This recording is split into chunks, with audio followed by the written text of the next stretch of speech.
أشهد أن لا إله إلا الله وحده لا شريك له وأشهد أن محمدا عبده ورسوله صلى الله عليه وعلى آله وصحبه ومن تبعهم بإحسان إلى يوم الدين وسلم تسليما كثيرا. اللهم ارزقنا علما نافعا ورزقا طيبا وعملا متقبلا.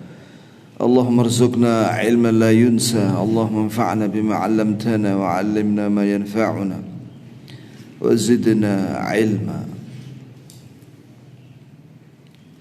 ثم أما بعد, jamaah sekalian, barakallahu li wa lakum wa sallamanillahu wa iyyakum fid dunya wal akhirah.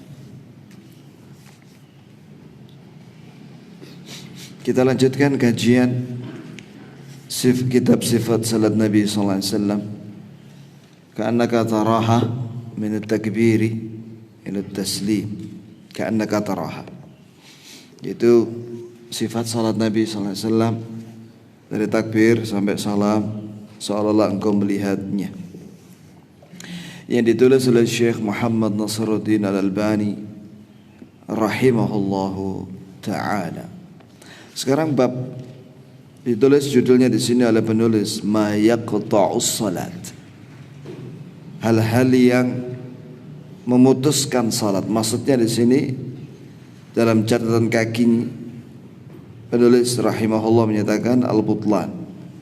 Ini yang membatalkan salat itu apa? Ya, ini yang disebabkan oleh orang sesuatu yang lewat itu bisa batal salat. Karena yaqul bahwa Nabi sallallahu alaihi wasallam bersabda yaqta'u salatar rajul idza lam yakun baina yadayhi ka akhiratir rahl al-mar'atul haid wal himar wal kalbul aswad. Qala Abu Dzar qultu ya Rasulullah ma balul aswad min al ahmar faqala al kalbul aswad syaitan. Ya, hadis ini sahih riwayat Muslim dan yang lainnya. Kata Nabi alaihissalatu wassalam, yang membatalkan salat seseorang apabila ada orang lewat, ya, sedangkan antara dia dengan dia tidak meletakkan sutra di depannya yang tingginya seperti pelana kuda. Tiga hal yang membatalkan salat seseorang apabila lewat. Yang pertama adalah wanita yang haid. Yang dimaksud dengan wanita haid di sini kata Syekh Al-Albani yaitu wanita yang sudah baligh, wanita yang sudah balik. Itu ya ikhwah. Nah, kemudian yang kedua al-himar, keledai. Jadi apabila ada wanita lewat di depan orang yang sholat, sedangkan wanita itu sudah balik, al-balighah, yang sudah balik, maka batal sholatnya. Kemudian yang kedua himar, itu keledai ya ikhwah. Yang ketiga anjing hitam, anjing yang berwarna hitam. Maka Abu Dzar bertanya, ya Rasulullah, apa bedanya anjing hitam dengan selainnya yang berwarna selain hitam? Maka Nabi menjawab bahwa anjing hitam itu setan. Bahwa anjing hitam itu apa ya? Setan, kata Nabi SAW. Jadi antum kalau melihat ada di luar sana ada anjing warnanya hitam gelap, semuanya warnanya hitam, ya, ketahuilah bahwa itu adalah setan. Ya. Jamaah sekalian yang dirahmati oleh Allah Subhanahu wa taala, di sini menunjukkan bahwa apabila selain tiga hal ini, apabila ada orang lewat, siapapun yang lewat di depan orang yang sholat sedangkan dia menghadap sutra, ya, antara dia dengan sutra dilewati oleh seorang laki-laki misalnya, itu tidak batal sholatnya, tapi kata ulama kata fuqaha, yang kusu ajruhu, pahalanya berkurang. Mengapa? Karena dia fokusnya berkurang. Karena dia mikirin orang lewat itu. Nah itu ya subhanallah. Makanya sebagaimana dalam bab sebelumnya, hendaklah dihalangi. Jadi kalau ada orang lewat dihalangi pakai tangan. Itu di seluruh masjid, termasuk Masjidil Haram dan Masjid Nabawi. Oleh karena itu, apabila seorang sholat di Masjidil Haram, itu jangan sholat di pas lagi orang tawaf, jangan sholat di tempat tawaf, karena dia mengganggu orang yang sedang tawaf. Nah, bagaimana kalau orang selesai tawaf 7 kali putaran, kan salat sunnah tawaf di belakangnya makam Ibrahim, ya agak ke belakang. Jadi sudah disediakan tempat yang ada pembatasnya di tempat tawaf agak ke belakang, itu untuk sholat sunnah tawaf. Bagaimana kalau di situ penuh? Kata Syekh bin Baz dan Syekh bin Utsaimin, ya seluruh Masjidil Haram itu boleh tempat sholat. Cari tempat yang kosong dan di depannya ada sutra, ya, dan dia aman, tidak ada yang lewat. Nah, sudah sholat di situ. Begitu ya, ikhwah. Judul berikutnya, as-salatu tijahal qabri. Ini larangan salat menghadap kuburan. Ya. Di sini dibawakan dalil oleh penulis rahimahullah, wa kana yanha 'anis salati tijahal qabri. Bahwa Nabi sallallahu alaihi wasallam melarang salat menghadap kuburan. Fa yaqul, dan Nabi bersabda, la tusallu ilal qubur wa la tajlisu 'alaiha. Iya. Nah, hadis ini sahih riwayat Muslim. Artinya, janganlah kalian salat menghadap kuburan, dan janganlah kalian duduk di atas kuburan. Di dalam hadis ini terkandung faedah-faedah, ikhwan. Yang pertama, apa maksud larangan salat menghadap kuburan di sini? Bagaimana kalau seorang salat di Masjid Nabawi? Kan di Masjid Nabawi ada kuburnya Nabi SAW dan kuburnya siapa? Abu Bakar As-Siddiq radhiyallahu anhu dan Umar bin Khattab radhiyallahu anhu. Maka apabila antum masuk Masjid An-Nabawi, ini nasihat para ulama, jangan menyengaja masuk di pintu yang dekat kuburan, sengaja ya, kemudian dia sholat persis di belakang kuburnya Nabi. Nah, ini kena larangan ini. Allahumma illa, kecuali dia waktu sholat Jumat misalnya, tidak ada tempat lain kecuali di belakang kuburnya Nabi. Nah, dia kan tidak menyengaja karena nggak ada tempat lain. Jadi dia masuk dari belakang, pintu belakang Masjid Nabawi, masuk terus, ya, nggak ada tempat kecuali lurus ke arah kuburnya Nabi SAW. Nah, perlu diketahui bahwa kalau orang, ya itu menghadap kiblat, tapi dia nggak sengaja menghadap kubur, begitu ya, kawan. Lah, yang kedua, faedah daripada hadis ini berkaitan dengan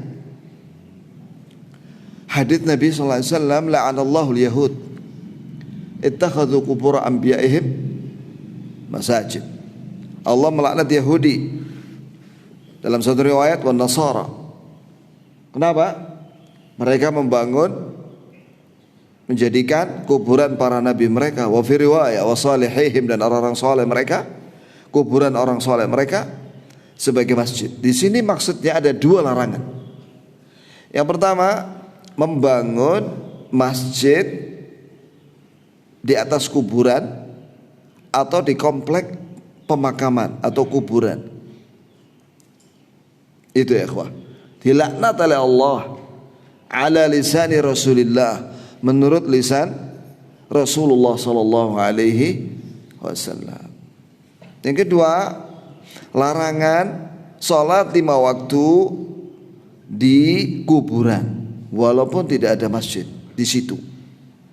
Jadi sengaja dia salat 5 waktu di kuburan. Atau yang sunnah seperti tahiyatul masjid, salat duha misalnya, atau salat witir di kuburan, di komplek pemakaman. Itu enggak boleh, ya. Dilaknat oleh Rasulullah sallallahu alaihi wasallam. La'anallah, dilaknat oleh Allah, ya, orang Yahudi dan Nasara yang salat di kuburan, menegakkan salat di kuburan para nabi dan orang-orang soleh ya antara mereka. Atau sudah dengar ya hadisnya ya? Sudah dengar ya? Jadi larangan bangun masjid di kuburan walaupun itu di kompleknya.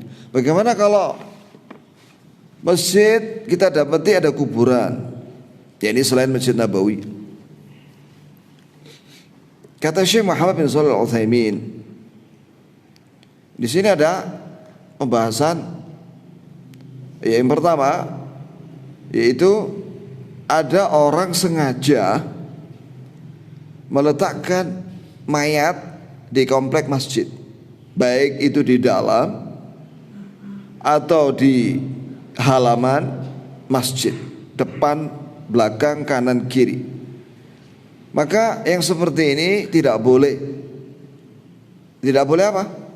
Tidak boleh meletakkan meletakkan mayat, mengubur mayat di komplek masjid. Haram hukum berdasarkan hadis tadi itu. Yang kedua, itu kuburan duluan ada. Tiba-tiba orang bangun masjid di situ. Ini di komplek pemakaman umum. Maka kata Syekh Muhammad bin Shalih Al-Utsaimin, masjidnya yang dipindah, pindah ke tempat lain. Kemudian kapan? Ketahuilah bahwa tidak boleh berkumpul antara masjid dan kuburan. Jadi apa batasannya? Ada 2 batasannya. Yang pertama pagar.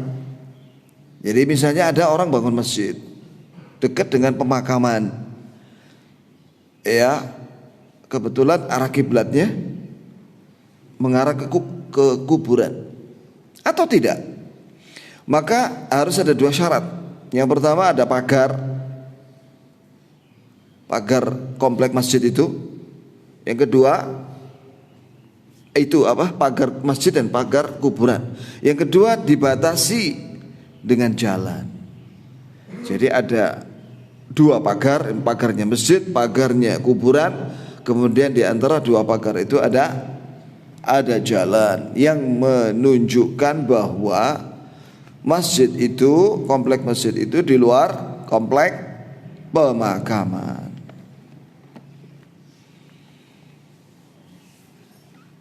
Itu ikhwah. Ada sebagian wakif, seorang yang mewakafkan tanahnya untuk masjid, dia berwasiat agar jasadnya kalau mati dikubur di komplek masjid itu. Ini haram hukumnya. Jangan dilaksanakan wasiatnya. Wasiat kalau bertentangan dengan syariat tidak boleh dilaksanakan. Kubur sana di kuburan pemakaman umum muslimin. Ya, inilah hal-hal yang berkaitan dengan kuburan dan sholat. Nah sekarang Nabi SAW pernah sholat jenazah terhadap seorang wanita yang semasa hidupnya menyapu Masjid Nabawi. Nah itu boleh, karena Nabi SAW terlambat tidak sholat jenazah bersama para sahabat, karena para sahabat tidak membangunkan Nabi waktu malam, karena Nabi sedang tidur. Maka Nabi ketika ba'da subuh menanyakan, mana itu yang nyapu masjid?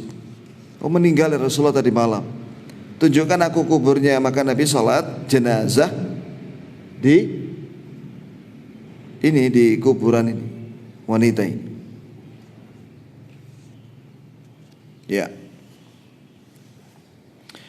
Kemudian bagaimana kalau sudah ada, ini komplek, ini masjid, kemudian ada kuburan di situ, dan tidak diketahui mana yang duluan, maka kalau sudah diketahui seperti itu, wajib dipindahkan kuburan itu ke pemakaman umum. Jadi gini ya ikhwah, ya kita ini orang Islam kalau mati, ya baik ada wasiat atau tidak, kuburkanlah mayat muslim itu di kuburan muslimin. Dan sebaiknya jangan kuburan yang ada kemungkinan akan dijadikan perumahan oleh developer. Nah, yang seperti ini ihanatun, merendahkan dan menghinakan mayat-mayat. Apalagi banyak developer pokoknya langsung dibangun di situ, padahal di situ masih ada mayat-mayatnya. Maka hendaklah dikubur di kuburan yang qadim, yang lama, yang tidak mungkin orang menggusurnya walaupun developer, gitu ya kawan. Ya, selanjutnya kata Nabi sallallahu alaihi wasallam, wala tajlisu 'alaiha. Janganlah kalian duduk di atas kuburan. Maksudnya yang di bawahnya ada mayat. Jadi jangan duduk di kuburan yang di bawahnya ada mayat. Ini larangan dari Nabi sallallahu alaihi wasallam. Ini banyak orang, ya kita lihat pemandangan zaman sekarang ini, Allah musta'an, hadits ini dilanggar betul-betul ya. Ada orang sholat itu sengaja menghadap kuburnya Nabi, bahkan membelakangi kiblat. Ada orang yang sengaja sholat menghadap mayat kuburan Nizamuddin yang ada di India, dekat dengan kompleknya JT. Antum tahu JT? Sudah itu, ya. Itu ya, Allah musta'an. Siapa yang mengatakan itu, yang menceritakan itu? Syekh Abdul Razak. Syekh Abdul Razak bersama Syekh Rabi' pernah berkunjung ke India, cerita dia sama kita. Ya, waktu acara walimahan salah seorang mahasiswa Saudi di Madinah. Waktu itu kita duduk bersama Syekh Abdul Razak, ada Syekh Rabi' juga. Nah, dia menceritakan bahwa di India itu ada kuburnya Nizamuddin yang orang-orang di situ dekat markasnya JT, kalau kumpul tahunan itu, mereka ada yang sholat menghadap kuburnya Nizamuddin, membelakangi kiblat. Itu apa maksudnya? Syirik, menyembah kuburan. Ya Allah musta'an. Baik, makanya ya ikhwani, Nabi SAW melarang membangun kuburan. Kenapa? Karena kalau ada kuburan itu dibangun, di atasnya bangunan, apakah masjid atau rumah kosong atau rumah kecil atau apa saja, orang menyangka bahwa itu kuburan keramat. Akhirnya apa? Orang mengkultuskan atau menyembahnya. Wal'iyadu billah. Dosa besar membangun sesuatu di atas kuburan. Makanya di kuburan Baqi' Gharqad di Madinah, itu kuburan paling tua, salah satu kuburan paling tua di dunia yang masih ada. Di situ ada 10.000 sahabat dikubur di situ. 10.000. Antum melihat di sana tidak ada bangunan apapun. Tidak ada masjid, wala langgar, wala musalla, wala syai'. Dan tidak ada lampunya. Jadi Nabi melarang dikasih lampu di kuburan. Yang lainnya nggak ada lampu, yang itu ada lampunya misalnya. Itu nanti orang awam menganggap bahwa itu kuburan ada sesuatu itu. Wah, itu keramat itu. Akhirnya orang makan tanahnya kuburan di situ. Allah musta'an. Bab berikutnya, judul berikutnya an-niyatu, niat. Niat itu apa? Kata Syekh Al-Albani, niat itu al-qasdu. Al-qasdu itu maksud hati. Jadi orang kalau mau sholat, dia menghadirkan niat dalam hatinya. Apa keinginan dia itu, mau sholat apa? Subuh kah? Wajib kah? Sunnah kah? Yang kedua, hadirkan niat, keinginan mendekatkan diri kepada Allah. Itulah yang dimaksud dengan apa? Niat. Ya. Nah, kata Syekh Al-Albani di sini, ثم يقصد هذه العلوم قصدا مقارنا لأول التكبير. Masya Allah. Perkataan beliau ini diambil dari perkataan Imam Nawawi dalam Rawdatul Talibin. Dan ini sama dengan perkataannya Imam Syafi'i dalam kitabnya Al-Um, bahwa niat itu muqarinan bitakbir. Niat itu berbarengan dengan takbir. Takbiratul ihram. Ya ikhwah. Coba renungkan ini perkataan Imam Syafi'i, bahwa niat berbarengan dengan takbiratul ihram. Berarti Imam Syafi'i tidak pernah menyuruh muridnya mengucapkan apa? Usalli fardul as-subhi rak'ataini fi jama'ah fi masjid muttaqin ABM taqarruban ila Allah. Enggak ada. Ya, enggak ada seperti itu. Mengapa? Karena niat itu kata Imam Syafi'i berbarengan dengan takbir. Allahu Akbar.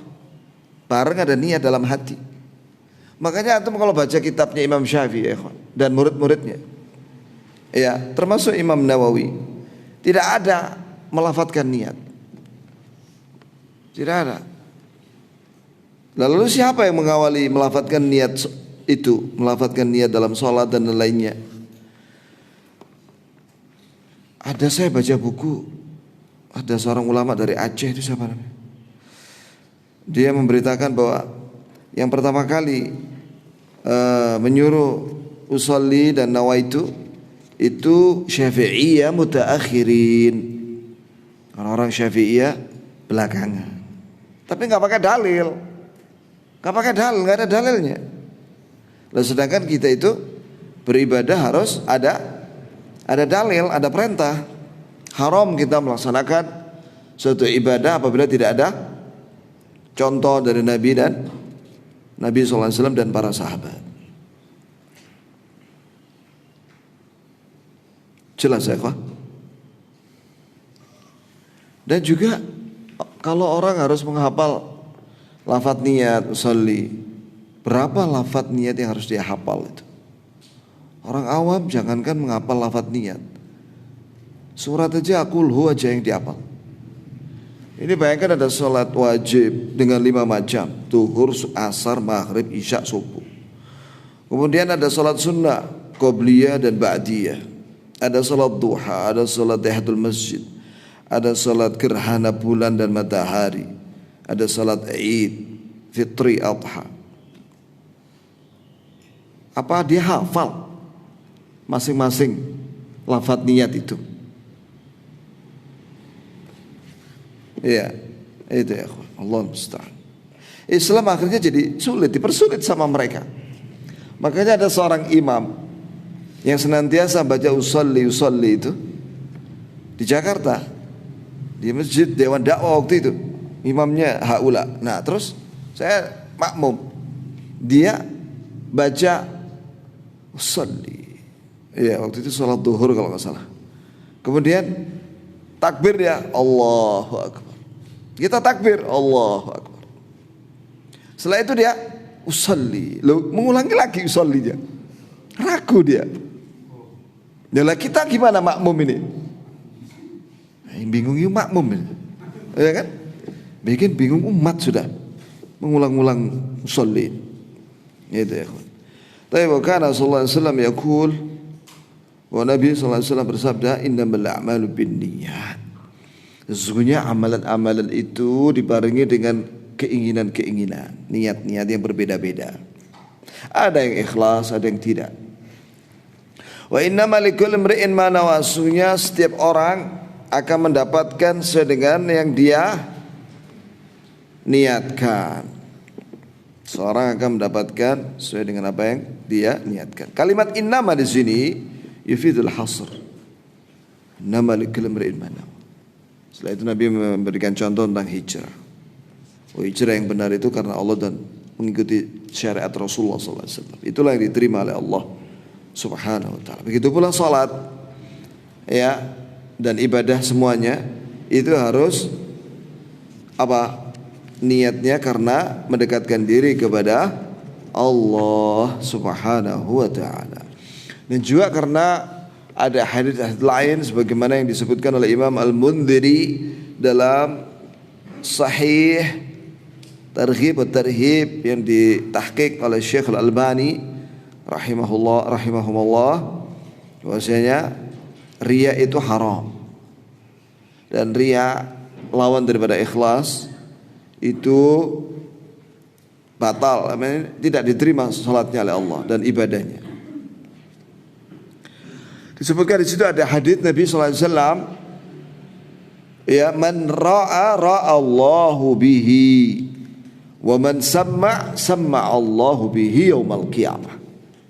Barang siapa yang riya, yakni dia beribadah ingin dilihat oleh manusia dan ingin dipuji oleh manusia, maka Allah akan hinakan dia di hadapan orang banyak pada hari kiamat. Ini dibongkar orang ini bahwa ini enggak ikhlas orang ini. Allah musta'an. Barang siapa yang sum'ah, yakni sama itu sum'ah, itu beramal ingin didengar orang saja, tidak ingin didengar oleh Allah, maka Allah akan hinakan dia pada hari kiamat. Nah, berarti di sini riya itu lawan daripada ikhlas, haram. Iya, seolah-olah dia tidak mengerjakan ibadah itu. Maka ya ikhwan, penting kita mempelajari tentang apa? Niat ini. Sampai Imam Syafi'i mengatakan bahwa hadis innamal a'malu binniyat masuk ke dalam 70 bab fikih. Maksudnya gimana? Ya ini bab wudu harus ada niat. Wudu. Ini satu bab nih, wudu. 2, menghilangkan najis harus ada niat. Hadath, menghilangkan hadath kecil dan besar dan najis, termasuk wudu, termasuk di dalamnya mandi junub, ya, dan membersihkan najis yang lainnya. Kemudian sholat harus ikhlas karena Allah. Kemudian zakat, puasa, haji. Kemudian semua bab, 70 bab, bayangkan coba. Sampai dalam bab tolak, pernikahan dan perceraian. Kalau misalnya ada seorang suami mengatakan kepada istrinya, misalnya ini ada orang di sana di Eropa sana, dia mengatakan kepada istrinya begini, pulanglah kamu ke rumah orang tua. Di sini tergantung niatnya ya akhi. Kalau niatnya pulanglah kamu ke rumah orang tuamu, tujuannya apa? Silaturahmi. Oh itu bukan cerai ya akhi. Ya, jadi masuk bab niat di situ. Kalau dia bilang pulanglah kamu ke rumah orang tuamu, maksudnya cerai, ya itu jatuh cerai. Makanya hati-hati. Saya sering ya ditanya oleh beberapa ibu-ibu, oh ya, ini suaminya, bahkan Syekh Sulaiman, Profesor Dr. Sulaiman Ar-Rahaili, dia mengatakan ada seorang telepon saya dari Kuwait. Syekh, saya ini sudah diceraikan oleh suami saya sebanyak, saya hitung itu 9 kali. Weh, 9 kali, ya, maksimal itu 3 kali. Gimana maksudnya 9 kali? Jadi dia itu suaminya punya keyakinan kalau menceraikan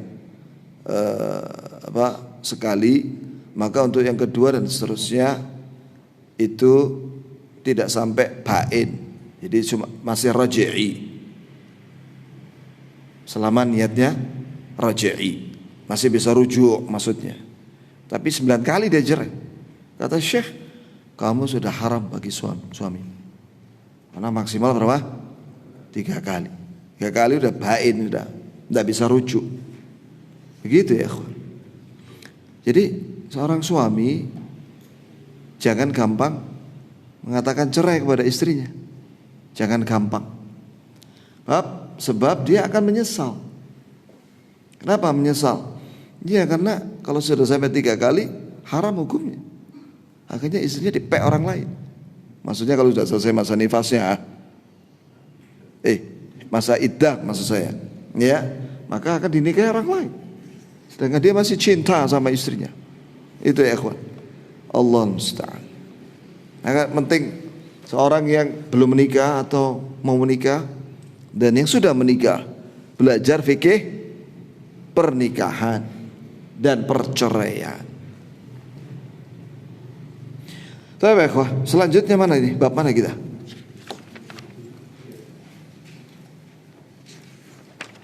Oh iya, mungkin ada yang bertanya, bagaimana hukumnya melafadzkan niat?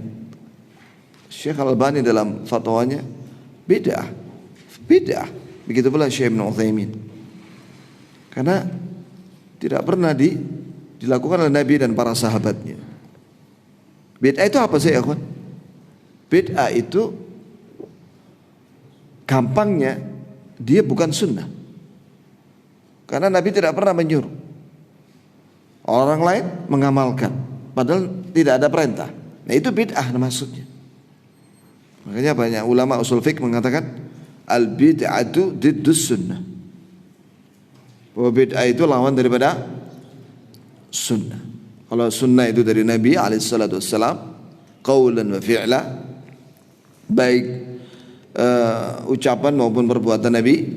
Sedangkan bid'ah itu bukan ucapan Nabi, bukan perbuatan Nabi. Lah terus dari mana? Ya dari orang lain. Wallahu a'lam. Nah itu berarti bid'ah. Kita dalam beragama itu mengikuti Nabi. Jangan memodifikasi ibadah. Kalau modifikasi sepeda motor, mobil terserah, ya. Tapi kalau modifikasi ibadah nggak boleh, harus mengikuti Rasulullah SAW. Selanjutnya bab berikutnya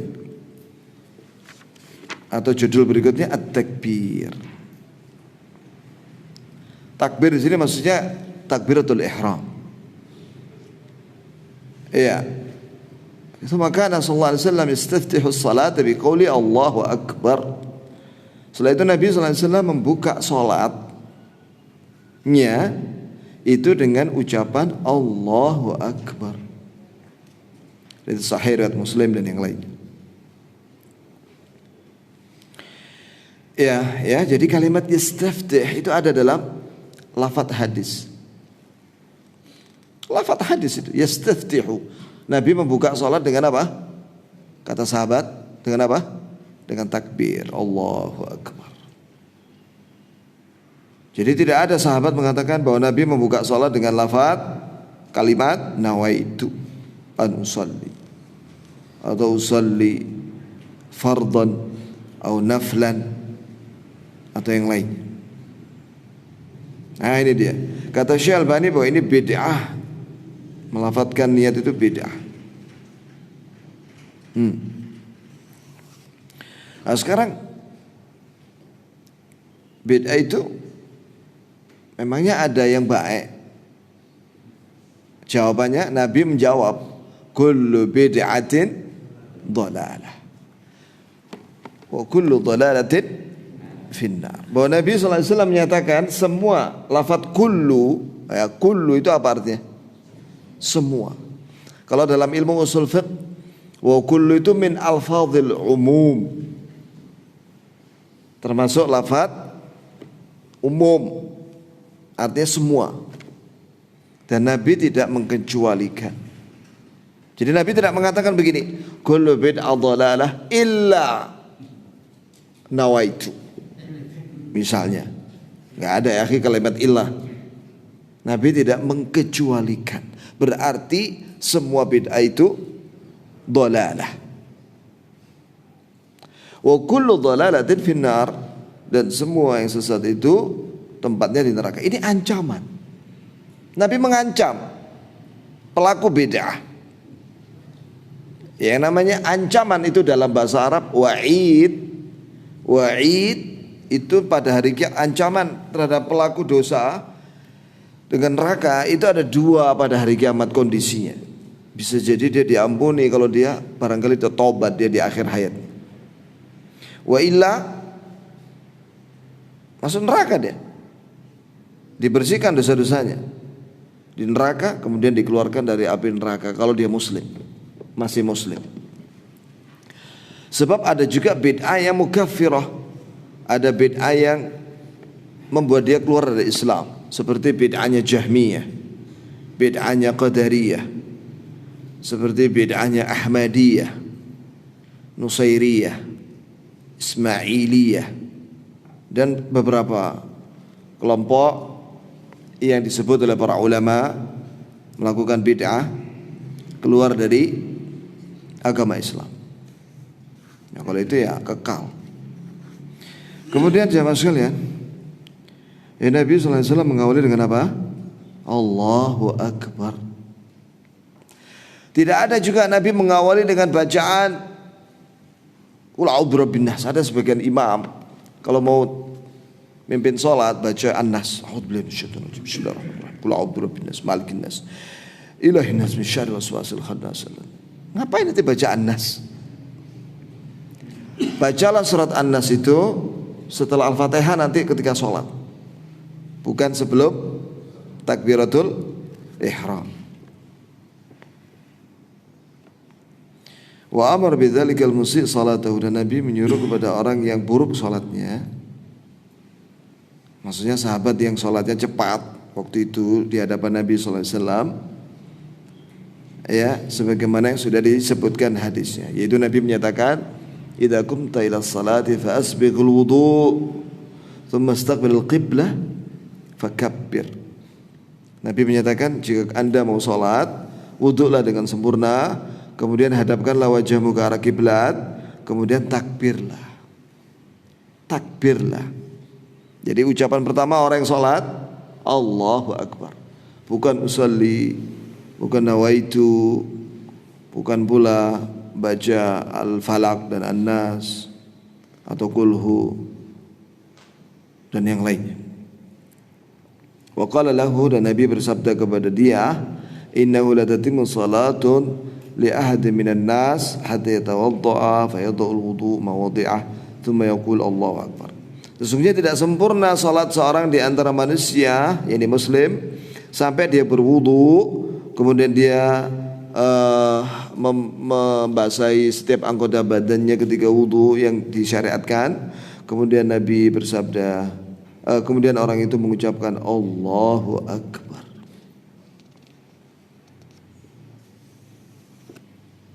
Itu ya ikhwah.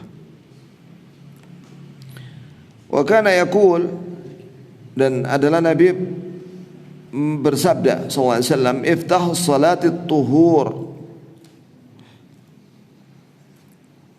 bahwasanya pembuka salat itu bersuci, yakni maksudnya di sini wudu atau mandi janabah, junub bagi yang hadas besar. Wa tahrimuha takbir, tahrim ma haramallahu minha minal af'al.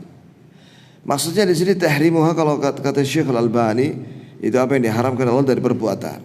Yani perbuatan pertama kali orang yang sholat adalah takbir, wa tahliluha, dan menutupnya dengan apa? Dengan salam at-taslim.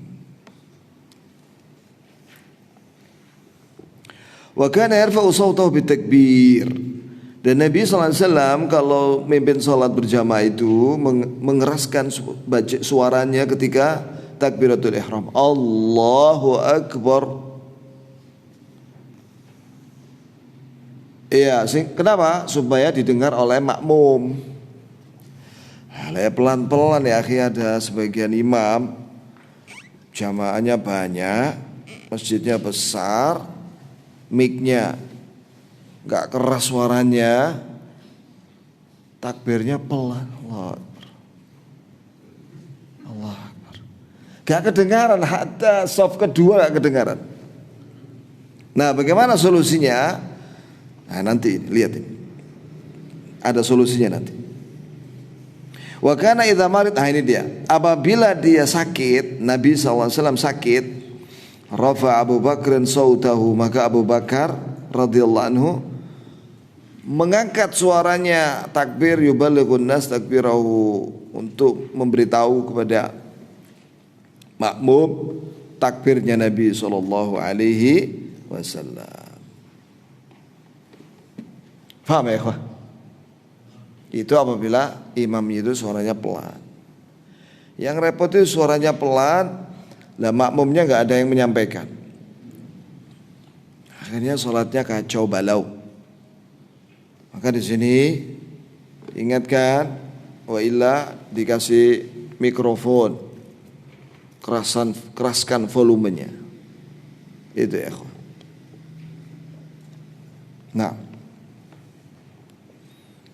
jadi kalau ada imam sakit dan dia mimpin sholat dan takbirnya pelan, hendaklah ada di belakangnya imam itu yang mengulangi bacaan takbirnya dengan agak keras. Allahu Akbar. Jadi imam Allahu Akbar. Maka makmumnya ada yang di belakang satu orang Allahu Akbar.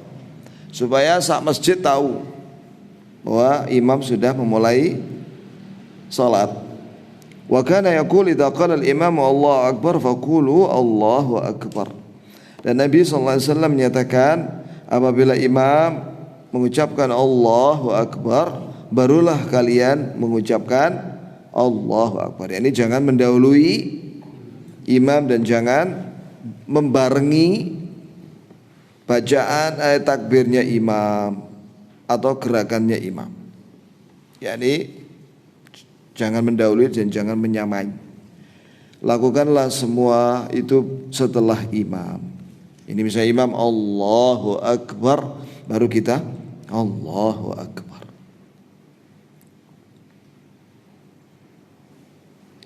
Itu ya ikhwah. Judul berikutnya raf'ul yadain, itu mengangkat kedua tangan.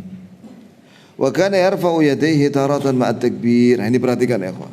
Wa Nabi SAW kata sahabat kadang-kadang mengangkat kedua tangannya berbarengan dengan takbiratul ihram.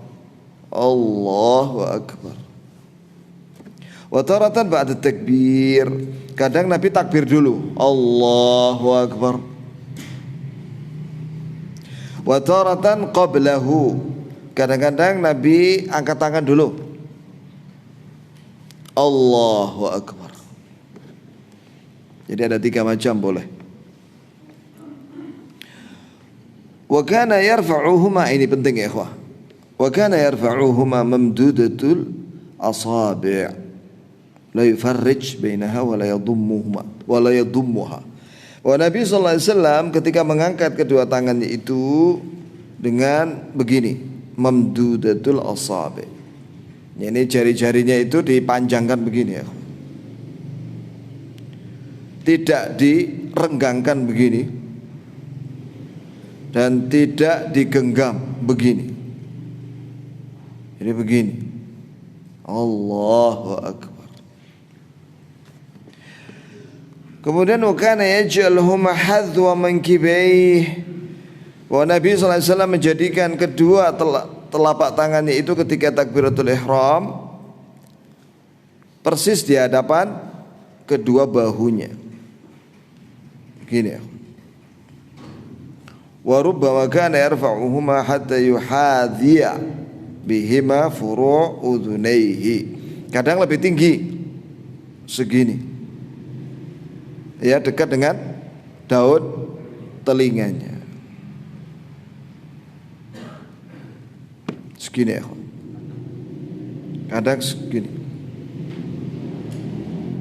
Gitu ya. Ya. Kemudian judul berikutnya wad'ul yumna 'alal yusra wal amru bihi. Meletakkan tangan kanan di atas tangan kiri. Dan Nabi menyuruh itu. Wa kana sallallahu alaihi wasallam yad'u yadahu al-yumna 'alal yusra. Nabi kata sahabat, Nabi sallallahu alaihi wasallam meletakkan tangannya yang kanan pada tangan kiri. Dan Nabi bersabda, inna ma'asyaral anbiya umirna bi ta'jil fitrina wa ta'khir sahurina. Kita ini para nabi diperintahkan oleh Allah untuk menyegerakan berbuka kalau pas waktu berbuka puasa. Jadi begitu matahari tenggelam di ufuk barat, ta'jil, makan, berbuka. Wa ta'khir sahur, dan Nabi, Allah menyuruh kami para nabi untuk mengakhirkan makan sahur menjelang subuh, menjelang fajar shadiq. Itu ya ikhwan. Kapan fajar shadiq? Nah, ini khilaf di antara ulama ya ikhwan. Fajar shadiq subuh. Ya. Makanya di Madinah itu jarak antara azan dan qomat 25 menit. Ya karena berkhilaf di antara itu munculnya fajar shadiq itu yang paling aman itu ya 25 menit itu sudah. Jarak antara azan dan qomat.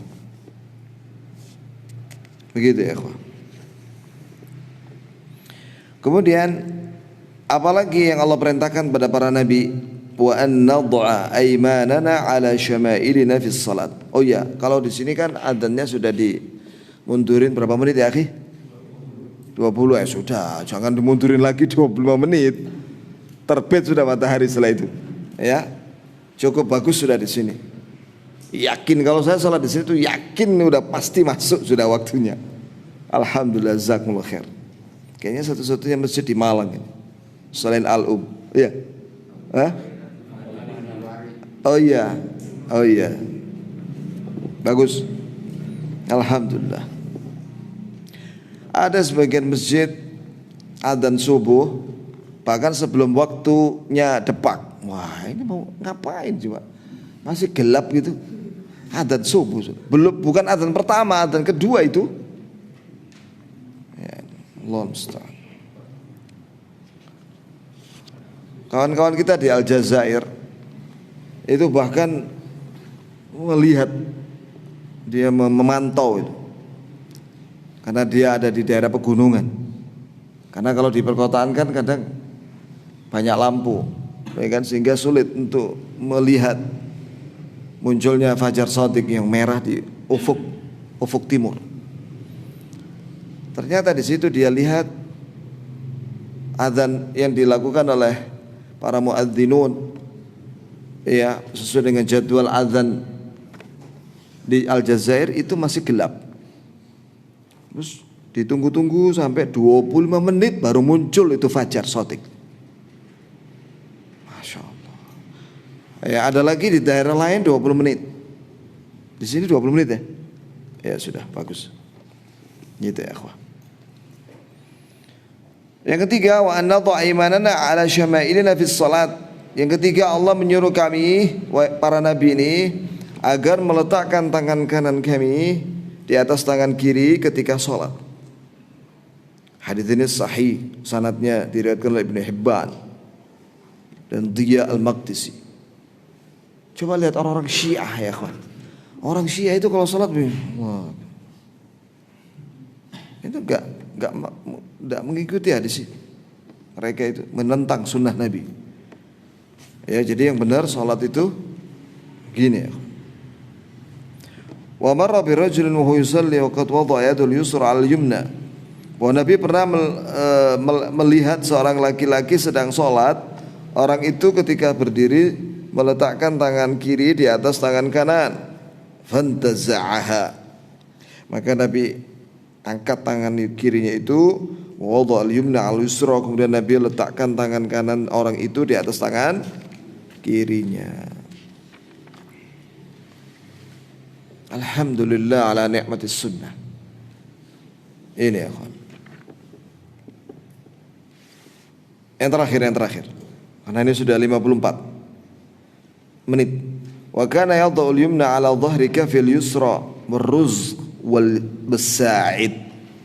Wa Nabi sallallahu alaihi wasallam meletakkan tangan kanan nih, telapak tangan nih kanan di atas punggung telapak punggung tangan kiri. Punggung itu ini ya ikhwah.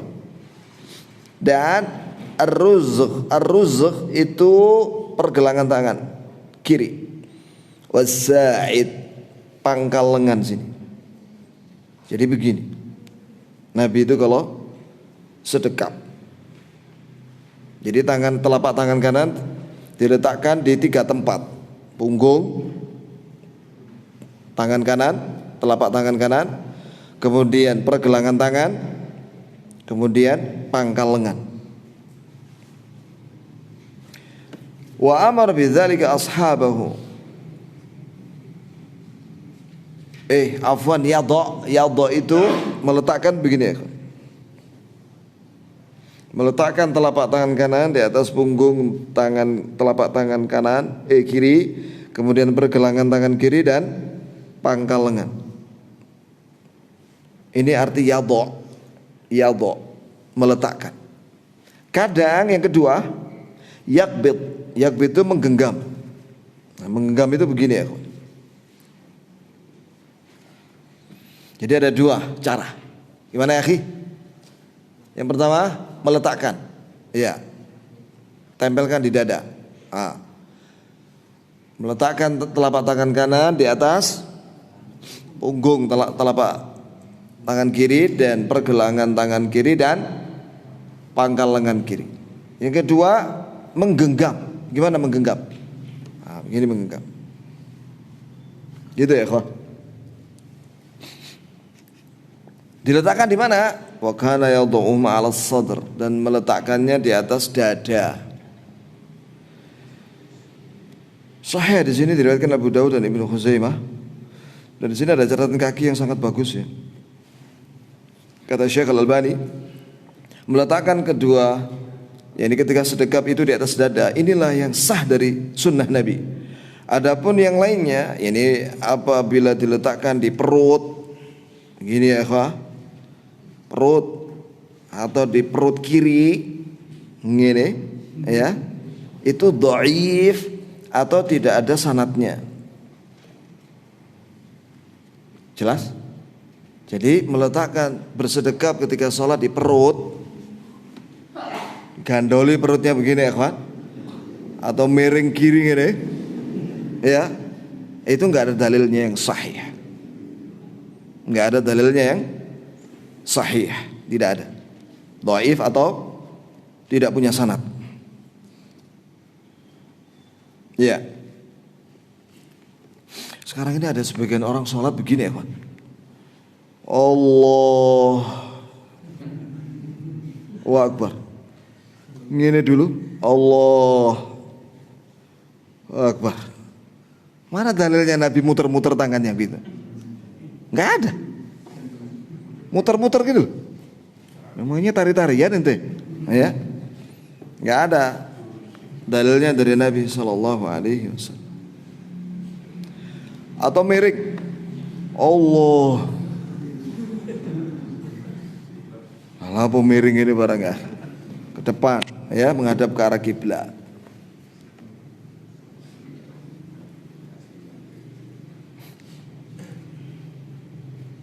Ya.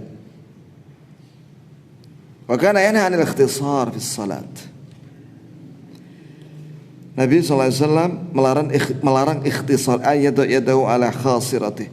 Nabi melarang orang sholat begini, berdirinya begini, di pinggangnya begini. Bahasa Jawanya apa begini? Itu sudah. Enggak boleh. Wasulbul ladzi kana yanhana. Nah. Demikianlah ya ikhwan. Jadi catat ya, terakhir sampai mana ini? Meletakkan sedekap di mana? Di dada. Di dada di sini ada keterangan. Yaitu fi saddi. Sini saddi tetek. Laki-laki juga punya tetek ya kawan, iya kan? Atau di bawahnya sedikit. Laki perempuan sama saja, tidak ada bedanya. Jelas? Laki perempuan sama saja. Mana ada Nabi kalau perempuan tidak ada begitu, ya. Kalau perempuan letakkanlah di misalnya di bawahnya itu. Tidak ada keterangan begitu.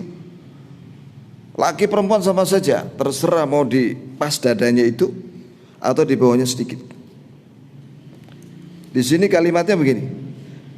Ala thadyihi, diletakkan sedekap itu pada kedua putingnya, teteknya. Benar ini. Ini bukan porno ini, ya. Kalimat thadyun itu artinya tetek, ya. Atau tahta thadyin, atau di bawahnya. Gampang toh? Itulah dada. Ya ikhwah. Ada pertanyaan?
Di sini ada penjelasan dari para ulama kita. Yang pertama bahwa yang mengatakan bahwa bid'ah itu sesat dan sesat tempatnya di neraka itu Rasulullah sallallahu alaihi wasallam dalam hadis yang sahih. Yang kedua, ya kalimat bid'ah ini juga dinukil oleh para ulama, ahli hadis dan ahli fikih. Termasuk dosa besar adalah bid'ah. Jadi kalau Bapak baca buku hadis ya tentang hadis Nabi itu ada di kitab Arba'in Nawawi juga. Kitab hadis yang paling apa? Pemula yang dianjurkan oleh para ulama untuk kita baca adalah Arba'in Nawawi. Itu ada hadis kullu bid'ah dhalalah wa kullu dhalalatin finnar. Jadi kalau ada orang misalnya dia kaget dengan kalimat ini, ya mungkin dia belum baca. Mungkin dia belum baca. Yang ketiga, ini adalah forum khusus. Ini adalah forum khusus. Jadi forum orang-orang yang talabul ilm, cari ilmu, maka tidak ada masalah. Ya. Tapi kalau kita berhadapan sama orang yang awam, ya, maka kita menggunakan cara uslub di dalam dakwah itu bermacam-macam melihat kondisi mereka.